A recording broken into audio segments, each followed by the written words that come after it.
you a different era of history to research. And the question is, what impact did your era have on the modern world?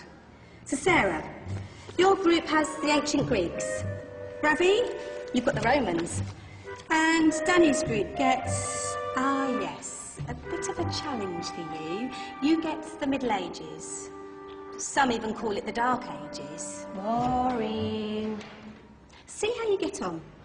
Yes, miss. So, Serene, yes, you get the Renaissance.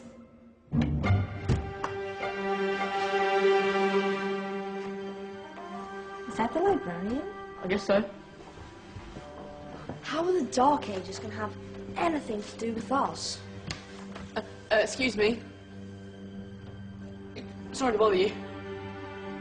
What do you want? We need to find out what impact the Dark Ages had on the modern world. Never was a period of history so poorly named. Don't touch. It's priceless. And I suppose someone's been filling your head with the usual nonsense, eh? 1,000 wasted years. A black hole in history, am I right? Yeah, sort of. You see, it's always the same. You assume it was all mud, disease, death and destruction, with marauding mobs of barbarians ripping down the good of former civilizations, burning and plundering as they went, nothing of any worth invented either, eh? Oh, no. Go on, Beofrey. Sorry to bother you. Come on, it's probably not worth it. Everyone knows that the Greeks and Romans invented everything anyway. Oh, did they now? And you're sure about that, are you? You know, I might just have something for you. You seem to be up to the task. I suppose I could... Follow me. I've got just the book for you.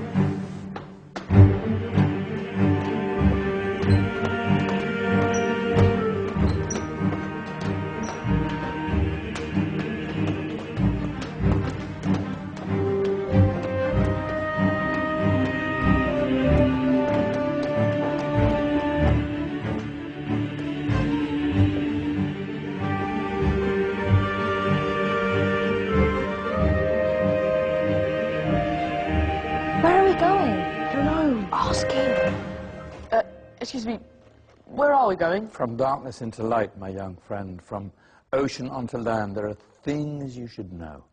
Oh, yes, indeed. Yes, indeed.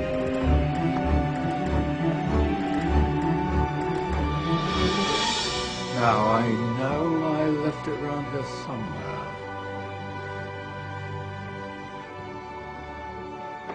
Ah! Here it is. Now, take a look. If you dare.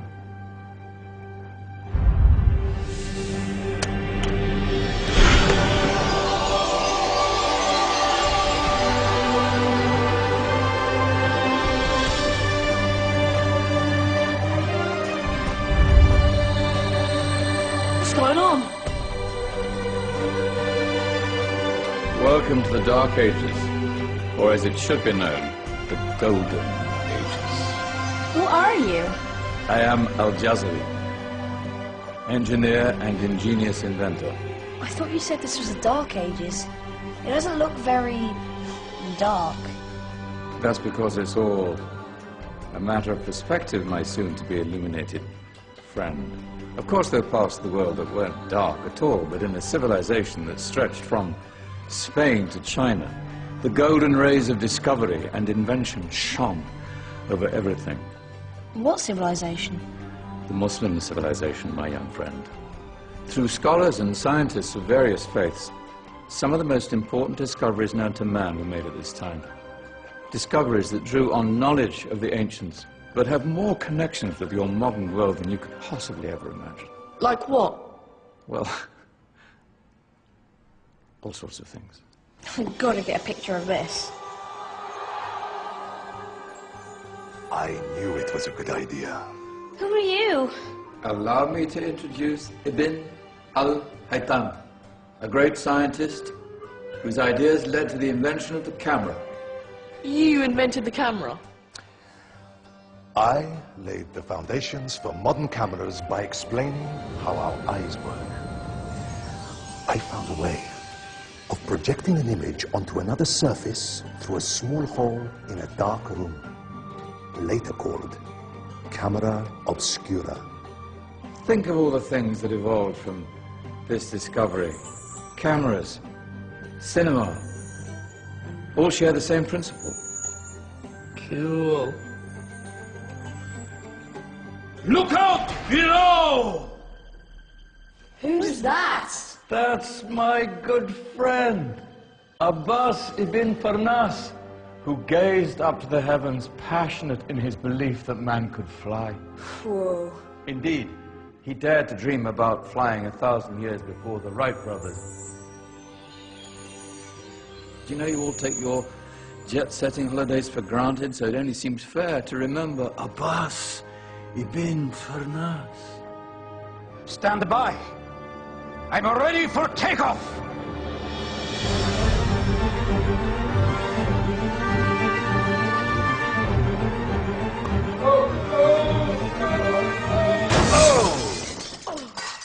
You did forget one thing, though. A tail, useful for landing. Is there a doctor in the house? Did someone call? Ah, my old friend, why don't you introduce yourself to my young guests? I am Abul Qasim al-Zahrawi. Many call me the father of surgery. Did you actually do surgery back then? Of course we did. In fact, many of the surgical tools that I invented are still used in your modern hospitals. Excuse me, a patient needs my attention. Scalpel? In that case, I'll use catgut. Catgut? From the gut of animals. Perfect for stitching up internal wounds. Your surgeons are still using it today. Sorry, mustache.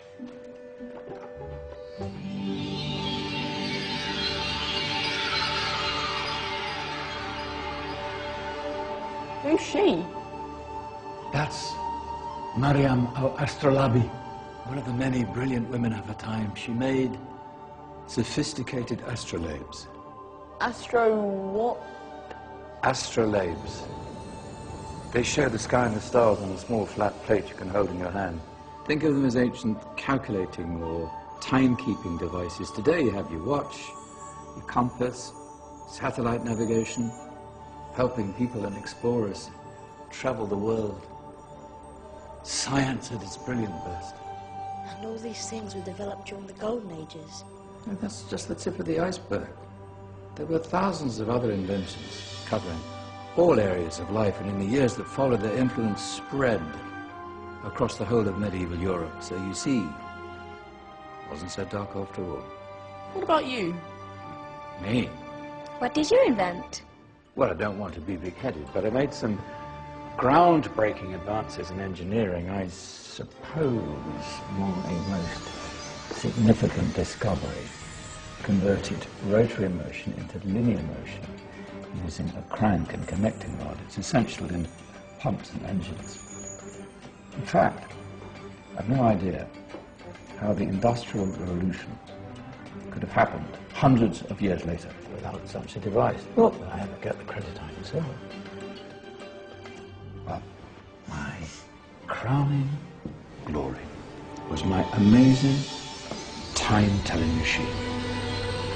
My legendary elephant clock.